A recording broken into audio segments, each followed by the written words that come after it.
Lemonade for everyone. Fruit punch for everyone. Tell anyone about this and I cut your throat. I am a candy cadet. Come get your candy here. I have candy all day, every day. Candy. Candy.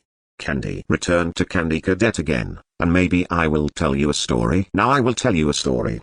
A story about a kind man who would visit 5 orphans and bring them toys and gladness.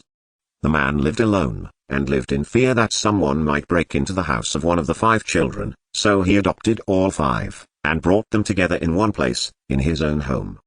He promised them to never leave them, and they promised to always come home, and never stay out too late. He left one day to buy food, his heart being filled with gladness, but returned to find that the burglar had chosen his home, and killed all 5 of the children. The man could only afford one coffin, so he stitched the 5 bodies together to make one, and buried the child. That night, there was a knock at the door. Now I will tell you a story about a little boy.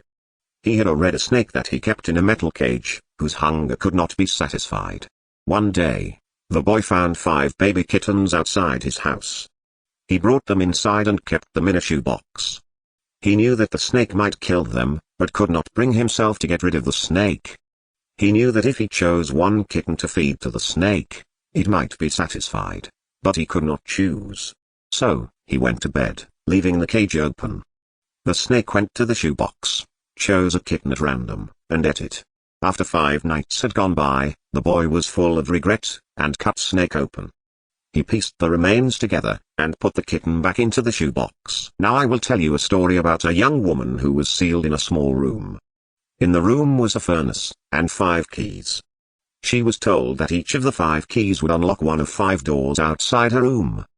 Inside each room was a child that she could take with her as she fled the building. But she was only allowed to leave her own room with 1 key, not all 5. Desperate to find a way to save all 5 children, the woman melted the 5 keys together in the furnace to create a single key, hoping it would unlock all 5 doors. Of course, it did not work that way. Now her key opened none of the doors. Rather than leaving her room with a key to 1 life, she had taken with her the key to 5 deaths.